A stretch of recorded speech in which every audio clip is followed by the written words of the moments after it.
For more on all of this, and how the CDC has handled COVID-19, its communication over the course of this entire pandemic, let's bring in Dr. Marty Makary, Fox News contributor and, of course, a professor at Johns Hopkins University School of Medicine. Doctor, thank you so much for joining us on a Sunday evening. We really appreciate your time.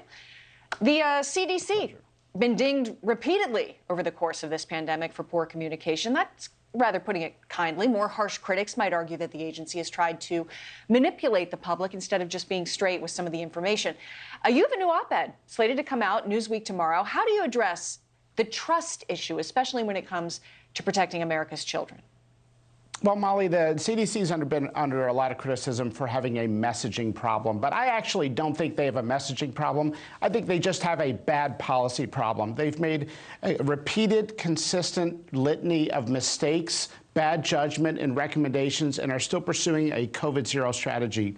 And if you look at the way they recommended boosters in 5 through 11-year-olds, which they just did, they voted to make a strong recommendation that 24 million kids, 5 through 11, get a booster shot based on a study of 140 kids. And that study didn't even show any clinical outcomes. It only showed a bump in antibodies. And when I listened to that meeting, they talked about the importance of having a simple message. They talked about having a message that's consistent and as simple as possible for the public.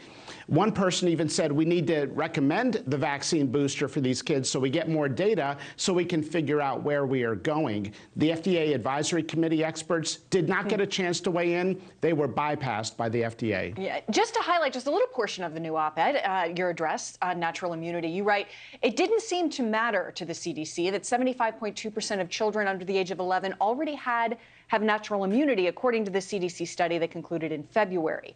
Natural immunity is certainly much more prevalent today, given the ubiquity of the Omicron variant since February. Do you wish the CDC kind of measured, acknowledged the value of natural immunity? I do, because it's scientifically dishonest. It's intellectually disingenuous to ignore the power of natural immunity. Ironically, children have circulating antibodies against the COVID virus, but they are antibodies the government does not recognize. And we've moved from a prudent approach to vaccines to vaccine fanaticism, where we are actually recommending to immunize those already immune. If 75% of kids had natural immunity as of February from that CDC study, it's probably 80 to 90% today, given the ubiquitous nature of Omicron. Yeah, pediatricians are starting to reach out to children or to parents of children right now that are under 5 to see if they'll be vaccinating their kids when those shots arrive. The official recommendation is expected to come a little later on this month. I have a baby. I get a text from the doctor's office. But the latest polling from the Kaiser Family Foundation last month showed that only 18% of parents are eager to get their child vaccinated right away, 38% planning to wait, 11 only if required, 27 saying definitely not. That's not exactly a rousing display of confidence from the CDC. What would you say to parents who are trying to decide what to do to best protect their kids? Well, if the child has not had the infection in the past, and if the child has a special medical condition, then vaccination is very important. But right now, we have an FDA and a CDC that's about to recommend recommend the vaccine primary series for kids under 5 with very little information. The FDA experts are going to meet this Wednesday. They have a very little amount of evidence on safety and efficacy. They're looking at a very small study.